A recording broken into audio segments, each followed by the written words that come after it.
Germaniya haqida turli xil xabarlar paydo bo'la boshlamoqda. Weiterbilding qilib, hozirda ish vizaga o'tganman. Hali nemis tillari A1dan siljimagan.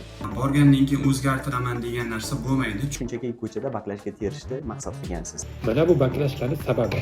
Vaqtingiz ham ketadi, pulingiz ham ketadi. Vaqtingiz, kuchingiz, imkoniyatingiz isrof bo'ladi. Bugungi kunda tarmoqlarda Germaniya haqida turli xil xabarlar paydo bo'la boshlamoqda. Bu tabiiy holat, chunki internet asri. Endi o'sha xabarlarning qay darajada asosliligini kim tekshiradi? Hech kim. Bular qanchalik asosli va qanchalik to'g'ri? Kimdirlar Germaniyadagi bepul qulfmaylar haqida ma'lumot chiqarsa, kimdirlar Germaniyadagi nemislarning insofi haqida, turli xil katta oyliklar, maoshlar va chiroyli tabiat haqida videolar chiqarishni boshladi. Lekin ularning ichida haqiqatlari ham bor, yolg'onlari ham bor. Bugungi ko'rsatuvda sizlar bilan Germaniyani haqiqiy asl ko'rinishini gaplashamiz. Filtrlarsiz, yolg'onlarsiz va bo'rttirishlarsiz. Germaniyada ishlash qay darajada real, oyliklar qay darajada katta va borgandan keyin rostdan ham qiyinchiliklar yo'qmi yoki agar bo'lsa, qanday qiyinchiliklar mavjud? Ushbu ko'rsatuvni olishda biz Germaniyadagi ko'plab vatandoshlarimizning fikrlarini o'rgandik va ulardan maxsus videolar oldik. Ya'ni bu ko'rsatuv nafaqat meni fikrim, balki Germaniyada yurgan, real o'z ko'zi bilan ko'rayotgan yurtdoshlarimizning haqiqiy fikrlari. Germaniyaga borgandan keyin birinchi duch keladigan muammo bu Germaniyada kvartira masalasi. Kvartira masalasini ko'pchilik borsang topa olasan, oson, bemalol degan gaplarni aytadi. Lekin bu qay darajada haqiqat va qanaqa muammolari bor?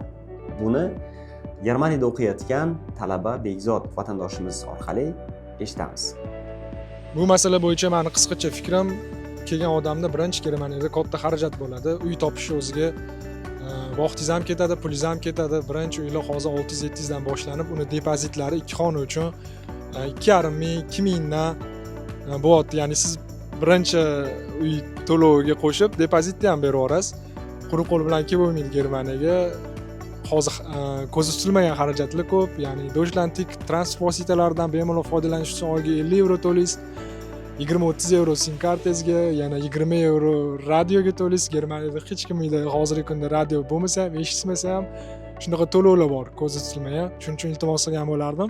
Konsaltinglar bilan muloqot qilganda xarajatlarni ham top 3 mingdan 5 minggacha bu mayli mavjud narsadir, lekin xarajatlar qancha pul o'zida yana plus minusida o'ziga qoladi va bu yetadimi? Uyga jo'natishga, o'ziga ishlatishga yetadimi? Shu narsalarni ham kelishib olganinglar ma'qul deb bilaman.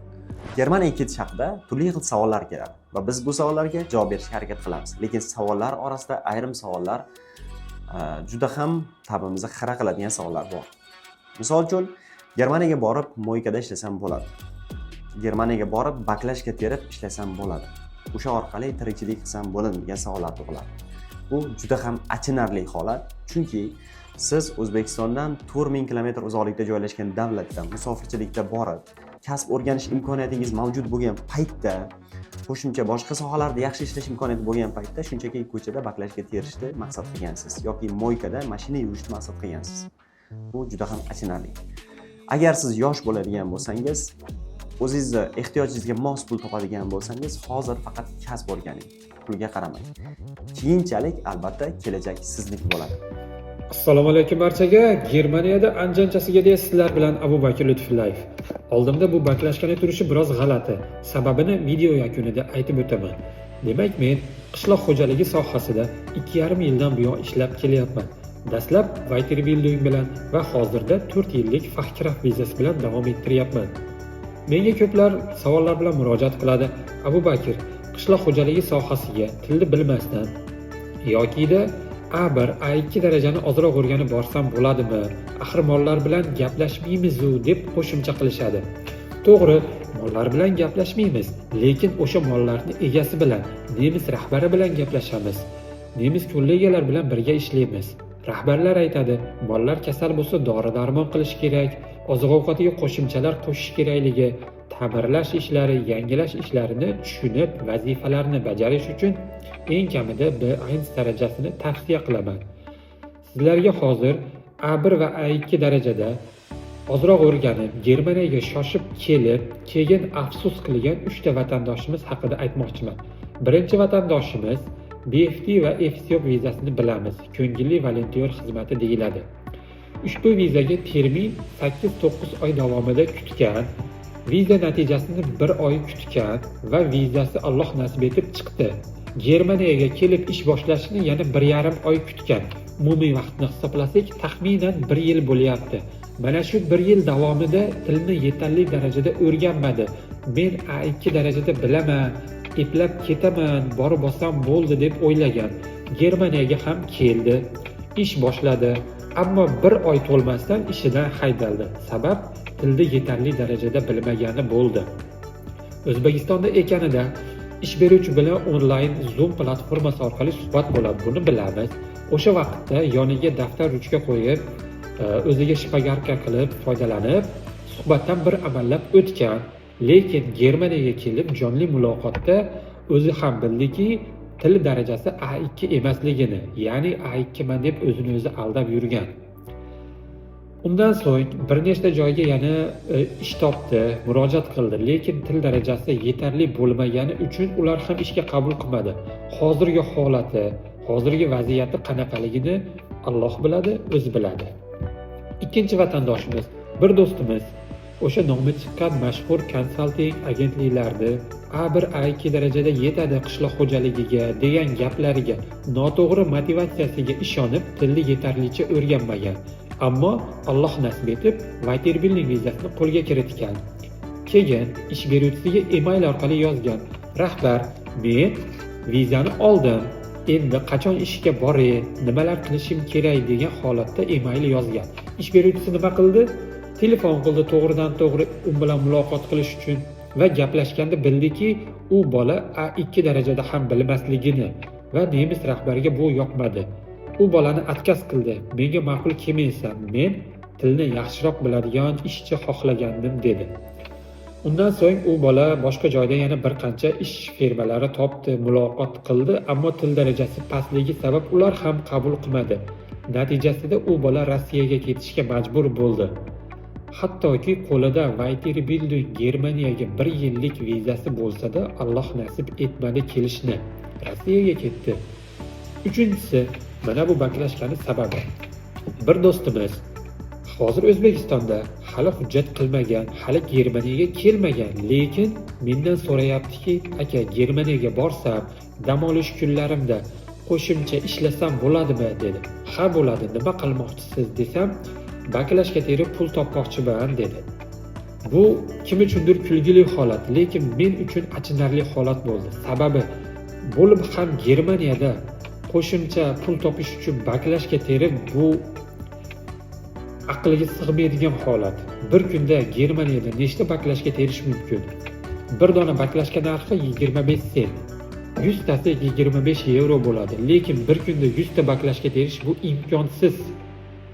Ko'chama-ko'cha, mahallama-mahalla, vokzaldan u joyga bu joyga borib baklashga terish bu xayolga kelmaydigan bir noto'g'ri orzu, noto'g'ri qaror bo'ldi. U bolaga qo'pol bo'lsa ham qattiq gapirdim, jahl qilib gapirdim, u bolaga foyda bo'lishi uchun. Uni o'rniga til darajasini B1 qilib ishga kelsin, qo'shimcha bo'sh vaqtlarda tilni o'rganib, A1, A2 darajalarga kurs ochib, dars bergani foydali emasmi? Mana sizlarga 3 ta vatandoshni tilni yetarli o'rganmasdan afsus qilganligini aytib o'tdim. Video yakunida aytar so'zim shuki, O'zbekistonda imkon borida tilni maksimal darajada yaxshi o'rganinglar, eng kamida B1 darajasida va eng yaxshisiga harakat qilinglar, Allohdan so'rab. Sababi Germaniyaga kelgandan so'ng til kurslariga boraman qo'shimcha o'rganish uchun desangiz, eng birinchi narxi to'g'ri kelmaydi. Eng kamida 300, 400, 500 yevro bo'lishi mumkin. Keyingisi O'zbekistonlik, Germaniyadagi nemis tili ustozlaridan dars olay desangiz, dars narxi qimmat. Darsiga sifatiga javob beradi, lekin 1 soatiga eng kamida 10 yevro, 15 yevro, 20, 25 yevrolik ustozlar bor. 1 soatini narxi bu dars uchun. Endi 3-chi variant onlayn o'rganay desangiz, ko'pchilikka vaqti ma'qul kelmaydi. Ishdan charchab kelasiz yoki bir dam olasiz yoki boshqa holat bo'ladi. O'zbekistondagi ustoz bilan vaqti to'g'ri kelishi juda bir noqulay holat bo'ladi. Shu sababli maslahatim, O'zbekistonda eng kamida B1 darajasida o'rganib kelinglar. Bu yoqda qiynalmaslik uchun vaqti bemahal O'zbekistonda mehmon kelar yoki oila birlashtirish qilib turmush o'rtog'ingiz keladi. Kutilmaganda bir doktor qabuliga yokida bir boshqa tashkilotlarga murojaat bilan borasiz. O'sha vaqtda qiynalmaslik uchun bir ish beruvchi bilan mazza qilib gaplashib, ish jarayonida xursand bo'lish uchun albatta til kerak. Eng kamida qaytaraman B1 darajasida. Sizlarga ezgu tilaklarni tilagan holatda Germaniyada ko'rishguncha deya Abu Bakr bo'ldi. Salomat bo'linglar. Germaniyaga A2 darajadagi til bilimi bilan ketsa bo'ladi. Bu bugungi kunda bizga kelayotgan savollarning har 3 tadan ikkinchi savoli xuddi shunday savollar kelib tushadi. Ya'ni bu qanchalik real? Borgandan keyin A2 daraja bilan qiynalmaysizmi? Mana shu savollarga javobni Germaniyadagi vatandoshlarimizdan tinglaymiz. Hammaga assalomu alaykum. Germaniyaga kelib ishlamoqchi bo'lganlar birinchi o'rinda e'tibor berish kerak bo'lgan narsa nemis tilini bilish darajasi. Nemis tilini bilmasdan ham ishga kelish mumkindir, lekin bu bo'yicha mening shaxsiy tajribam yo'q. Lekin hech qachon nemis tilini bilmasdan zo'r ishga kelib, yaxshi oylikda maza qilib ishlab yashab yurmaysiz, bu aniq. Ozgina oylikka qiynalib, ko'p vaqt ishlagandan yaxshi oylikka qiynalmasdan ozgina ishlab ko'p pul topgan yaxshi. Variant berilsa hamma shuni tanlaydi albatta. Shuning uchun nemis tilini yaxshi o'rganinglar kelishdan oldin. Yana bitta e'tibor beriladigan narsa, hozir ish topib firmalar tomonidan oldindan va'da qilinadigan oylik brutto holatda bo'ladi. Masalan, 3000 oylik olasiz, undan sug'urta, soliqlar, yana majburiy to'lovlar, shundan 2000 euro qo'lingizga pul tegadi. Va undan siz yana kvartiraga, yeb ichishga, yurish turishingizga, masalan, o'rtacha kvartiraga 400-500, yeb ichishingizga 100-150, 200 o'zingizni xohishingizga qarab, undan tashqari kiyim-kechak, yurish turishingizga yana hisoblang. Shu rasxodlarni chiqarib tashlab hisoblaysiz. Til bilmasdan ham qiziqib ozgina oylikka bo'laveradi, kelaveraman, borgandan keyin o'rganaman, u xom hayol. Kelgandan keyin ishlaysiz, charchaysiz, xohish bo'lmaydi o'rganishga yoki til kurslari qimmat. Siz o'ylagandaqa narsa bo'lmaydi kelganingizdan keyin. Shuning uchun bir yo'la nemis tilini yaxshilab o'rganib, o'zingizga mos keladigan, doimiy maza qilib ishlaydigan ishingizni topib keling. Assalomu alaykum hammaga. Germaniyaga A1 daraja bilan kelaman deb yurgan yurtdoshlarimizga murojaat qilmoqchiman. Germaniyada salkam 1 yildan beri o'qib ishlab kelayotgan o'zbekistonlik sifatida shuni aytamanki, bu вообще noto'g'ri g'oya. Ya'ni o'zim B1 plus B2 daraja bilan kelgan bo'lsam ham bu yerga kelgan vaqtim juda qiynalganman va kelayotganlarning aksariyati yoki kelmoqchi bo'lganlarning aksariyati borib Germaniyaga borib olsam bo'ldi, qanaqa soha bo'lishini farqi yo'q, faqat borsam bo'ldi degan o'y fikr bilan o'qiyotganlar bor va kelmoqchi bo'lganlar ham bor. Shularga o'z fikrimda aytamanki, bu yerga kelgandan keyin agar til bilmasangiz juda qiynalasiz. Bu yerga kelish uchun kamida B1 bo'lmadi deganda, lekin imkoniyatingiz bo'lsa B2 yoki B2 plus darajada kelganingiz yaxshi deb o'ylayman va kelayotgan vaqtda to'g'ri soha tanlash kerak. Borgandan keyin o'zgartiraman degan narsa bo'lmaydi, chunki siz o'zi B1 daraja bilan kelyapsiz, tilingiz yaxshi emas. Bu yerga kelgandan keyin qanday o'zgartirishingiz mumkin sohangizni? Chunki siz yaxshi til bilmaysiz. O'shaning uchun shoshilmasdan O'zbekistonda tilni kuchaytirib o'qib, 1 yil kechiksa ham yaxshi, misol uchun karyera qiladigan keyingi ya'ni kelajakda foyda beradigan sohani tanlagan ma'qul deb o'ylayman.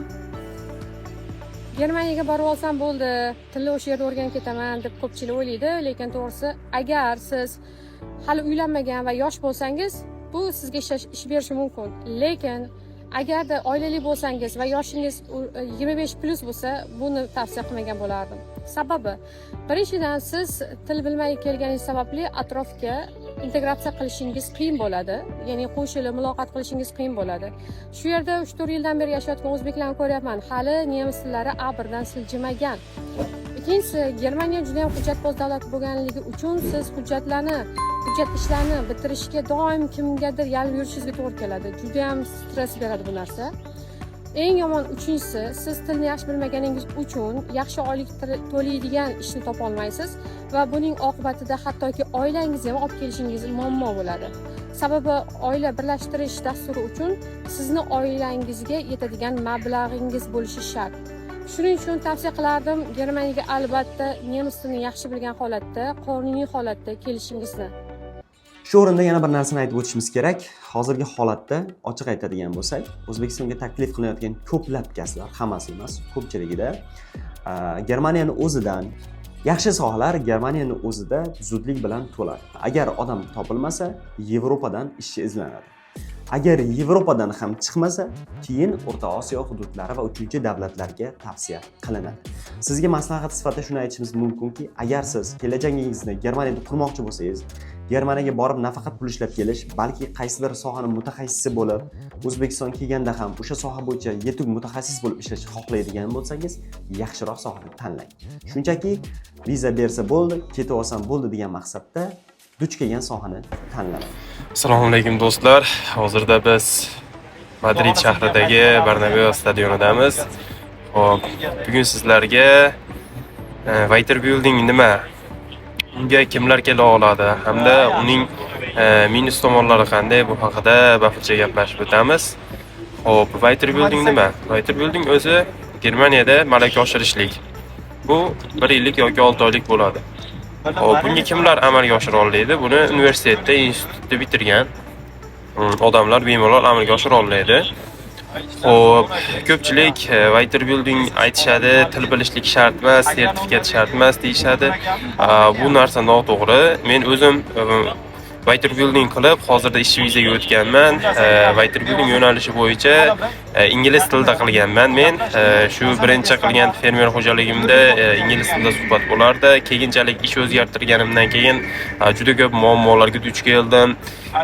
Aytadiki, A2 yoki B1 A2 yoki A1 darajada biladigan bo'lsang, bemalol gaplashib ketaverasan, boshqa qilaverasan deydi. Yo'q, bunday emas. Xo'p, eng kami shu A2 yoki B1 darajada bilishlik kerak. Hamda har xil muammolar bo'ladi yoki boshqa holatlar bo'ladi. Hamda til bilish darajangiz yaxshi bo'ladigan bo'lsa, oyliklarni ham yaxshi ko'tarishlikka, gaplashishlikka gaplashib shu amalga oshirsanglar bo'ladi. Keyingi masala Germaniyada kasb tanlash masalasi. Bundan oldin bir video chiqargandik. Germaniyaga borishda, kasb tanlashda hushyor bo'ling. Kelajagi mavjud bo'lmagan, kelajagi so'roq ostida bo'lgan kasblarni tanlab qo'ymang. Chunki internet asri va sun'iy intellektlar ko'plab kasblarni egallab oldi. Va texnikaning rivojlanishi sizni kasbingizdan mahrum qilishi mumkin. Shuni hisobga olgan holatda iloji boricha O'zbekistondan Germaniyaga borganda yaxshi kasb tanlang degan ko'rsatuv chiqargan edik va unda turli xil tanqidlar paydo bo'ldi. Lekin bizning gapimiz qay darajada asosli va qolganlar qanaqa fikrda? Bu narsani ko'rib chiqamiz. Kasb tanlov emas, balki majburiyatmi? Germaniyaga borsam bo'ldi deb til bilmasdan yoki osonlik bilan kirishingiz mumkin bo'lgan. O'zingiz kelajagingizni ko'rmagan kasbni tanlashingiz bu eng katta xato. Sababi, har kun yoqtirmagan ishingizga borish sizni charchatadi. Tanlagan kasbingiz sizga ruhiy bosim keltiradi. Siz kuchli bo'lgan, sizga yoqadigan sohada emas, balki majburiyatga xizmat qiladigan kasbda bo'lasiz. Vaqtingiz, kuchingiz, imkoniyatingiz isrof bo'ladi. Ko'p odamlar yana o'qiyman, yo'nalishimni o'zgartiraman, men bu kasbda o'zimni topa olmadim deydi 2-3 yildan so'ng. Til bilish darajasi past bo'lsa ham imkoniyatingiz yo'q emas. Qiziqishingiz bo'yicha til o'rganing, reja tuzing, yo'lingizni o'zingiz tanlang. Germaniyada kuchli sistemada to'g'ri tanlov bilan yuqoriga ko'tarilish mumkin. Karyera tanlovi bu shunchaki kirish oson bo'lgan variant emas, bu kelajakdagi hayotingizdir. MFA bo'lib ishga kelmoqchi bo'lganlarga ayrim tavsiyalar bor. Birinchi o'rinda nemis tilini imkon qadar yaxshi o'zlashtirib kelishni maslahat bergan bo'lardim. Chunki Germaniyaga kelgandan keyin ham hujjatlar bilan bog'liq ishlar davom etadi. Ikkinchi tavsiya, ishda birinchi kundanoq o'zingizni ko'rsatishga, ishga qiziqishingiz borligini ko'rsatishga harakat qiling. Ular shunga qarab ish beruvchi sizga baho beradi, shunga qarab xulosa chiqaradi. Uchinchi tavsiya, ishxonada imkon qadar xodimlar bilan yaxshi kelishga, yaxshi til topishga harakat qiling. Chunki qo'lingizdan ko'p ish kelsa ham, lekin xodimlar bilan kelisha olmasangiz, bu siz uchun minusga ishlaydi. To'rtinchi tavsiya, shartnomada ko'rsatilgan oylik bu brutto hisoblanadi. Bu brutto nettoda qancha chiqishi mumkinligini albatta hisoblab qiziqib ko'ring va shunga qarab xulosa qiling, sizni xarajatlaringizni qoplaydimi, sizni shu netto oylik qoniqtiradimi.